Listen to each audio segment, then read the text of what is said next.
Get ready for the action, because we are kicking things off with a massive partnership announcement. Nestlé Spain has officially signed MotoGP riders Marc Marquez and Alex Marquez as their new brand ambassadors for Nesquik starting in April 2026. We dive deep into how this collaboration, handled by SPORTFIVE, is blending the adrenaline of motorcycle racing with the brand's philosophy to create something truly explosive for the youth market. Never get caught with a dead phone again. This INIU portable charger is compact, travel-friendly, and gives you fast 45-watt charging with a built-in USB-C cable, so there's no need to carry extra cords. With 10,000 mAh power, it's perfect for busy days, trips, emergencies, or anytime your battery drops too low. Grab yours on Amazon through the link in the comments before your phone hits 1%. Next up, we switch gears completely and head straight to the paddock where the drama is heating up. Maverick Vinales is facing a tough decision this weekend as he will miss the French MotoGP race, with Jonas Folger stepping in as the replacement. We break down the reasons behind this change and what this means for Vinales' recovery journey and the competitive landscape of the French Grand Prix. Now, let's talk about the high-stakes negotiations shaking the foundations of the MotoGP world. As the deadline looms, teams and organizers are locked in a painful standoff over the financial future of the series. We explore the core conflict, the push for a more equitable revenue model, and the power teams are demonstrating right now. And finally, we look back at the history of the sport with a look at the best wildcard performances in MotoGP. From Akira Ryo's landmark 2002 launch to Dani Pedros's recent speed, we celebrate the moments where riders defied expectations. Don't miss out on this deep dive. Stay tuned right here for all the latest racing news. Nestlé Spain has officially announced that MotoGP riders Marc and Alex Marquez are the new brand ambassadors for Nesquik, launching a major campaign in early April 2026. The multi-channel campaign is being deployed across digital platforms, outdoor advertising, audio-visual formats, and point-of-sale activations. Carla Giraldo, brand manager for Nesquik at Nestlé Spain, highlighted the strategic alignment, stating that the Marquez brothers possess the necessary talent, charisma, and unwavering focus required for the brand. She noted that their connection to motorcycle racing, a sport demanding a balance of adrenaline, discipline, and fun, perfectly mirrors Nesquik's philosophy. Giraldo emphasized their resilience, noting that they consistently face challenges with the ability to laugh even under pressure. The Nesquik campaign leverages the Spanish slogan, "No T raise Y Dale Gas," which translates to "Don't stress and hit the gas." This ties into the brand's core concept, cacao disuelto, cacao resuelto, meaning cocoa dissolved, problem solved, encouraging consumers to tackle everyday issues with a positive attitude.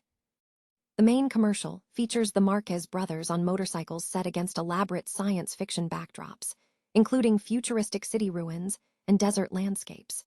The visuals are designed to be high-energy, reminiscent of the Star Wars pod racer scene, showcasing the riders overcoming obstacles equipped with a Nesquik turbo. The campaign targets a youthful audience with a humorous and authentic tone, aiming to instill a message of staying calm and self-belief amidst high pressure. This partnership expands Nestlé's ambassador roster, following previous collaborations with footballer Lamine Yamal and musician Manuel Turizo. The selection and strategy were guided by sports marketing agency SPORTFIVE, which served as a strategic partner, handling athlete selection, creative consulting, and the implementation of an integrated 360-degree concept. In addition to the media push, Nestlé is releasing a limited special edition of the classic Nesquik tin, featuring the brand mascot Quickie alongside Marc and Alex Marquez, positioned as a collector's item for motorsport enthusiasts. Both riders bring extensive experience in advertising partnerships across sectors like energy, sports, and automotive. This move positions Nesquik within Nestlé Spain's broader strategy to engage a younger demographic through diverse cultural and sports partnerships, marking motorcycle racing as the third major testimonial field after football and music.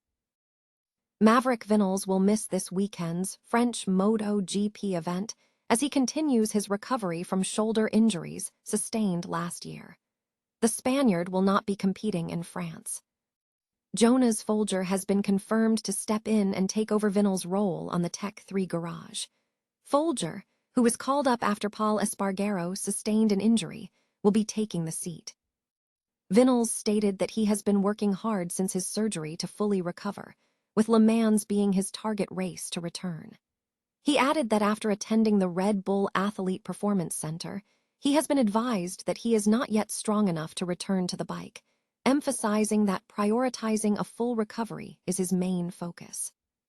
For Jonas Folger, this marks his first MotoGP race since 2023, when he had replaced Paul Espargaro for 6 races following an incident at Portimao.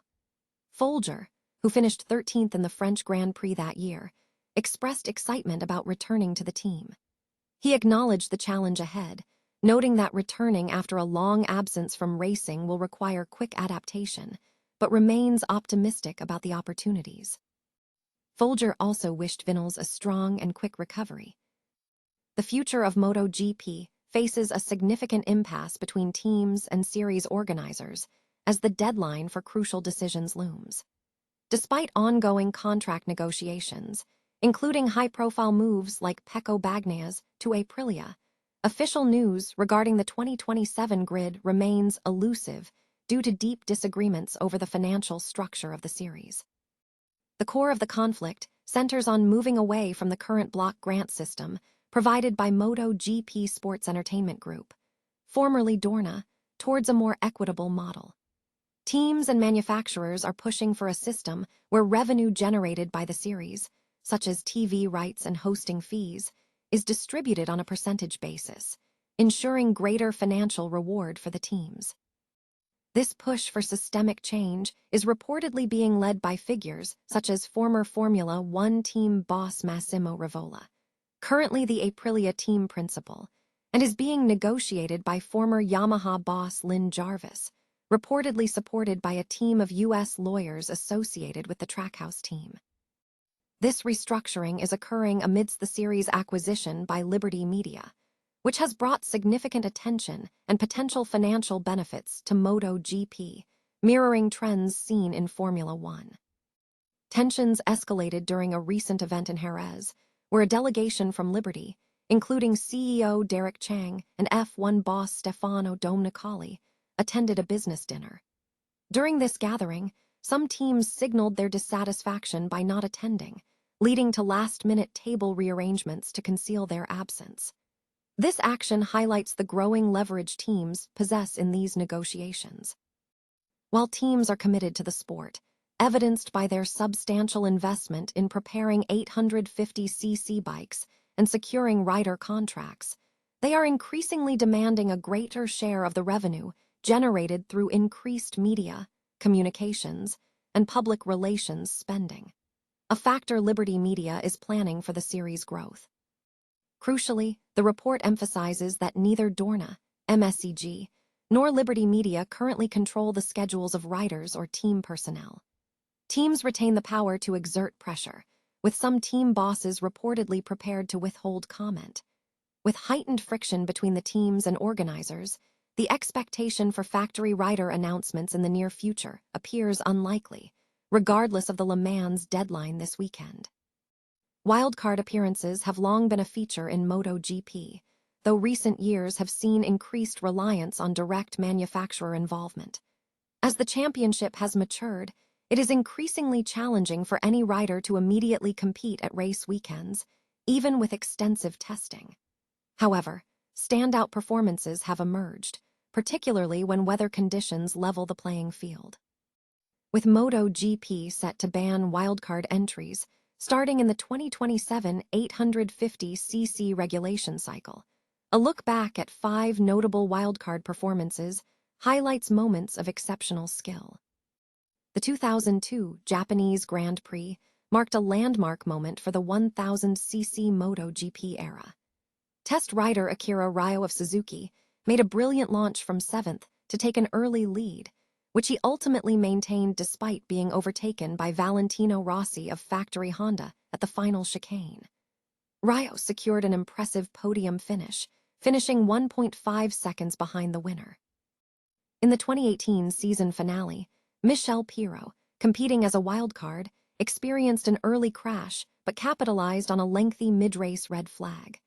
He charged through the field in wet conditions to secure 5th place, a result that became 4th after Rossi crashed 4 laps later. This marked Pirot's best-ever result in MotoGP, finishing just 1.2 seconds behind 3rd place Alex Espargaro. Ben Spies made his 3rd appearance in 2008 as a wildcard at Indianapolis. After a slow start, he quickly recovered to 6th before engaging in a tight battle with reigning champion Casey Stoner. Despite the race being cut short by a hurricane, Spies delivered an impressive performance, leading to his full-time debut with Yamaha in 2010. Dani Pedrosa has made 4 wildcard appearances in recent years, consistently impressing with his speed. At the 2023 San Marino GP, he qualified 5th and achieved a double top 4 result, nearly taking the podium in the sprint race. He has continued to break into the top 3 in subsequent races, with his 2024 Spanish GP being his last appearance in the Premier class. Paul Espargaro remains a quick rider, achieving a solid 9th place finish at the Red Bull Ring in 2024 and another top 10 result at the San Marino GP. His performance as a replacement for Maverick Vinales in late 2023 was particularly noteworthy, with him regularly finishing inside the top 10. Other notable guest appearances include Troy Bayliss, who won the 2006 Valencia GP after being called in as a replacement, and Jonathan Rea, who secured 2 top 10 finishes in 2012 while substituting for Stoner. Olivier Jack also secured Kawasaki's first MotoGP podium in 2005, and Takaki Nakagami finished 6th in a recent rain-hit French GP. These performances underscore the high-caliber talent often showcased when riders step into the MotoGP arena on short notice.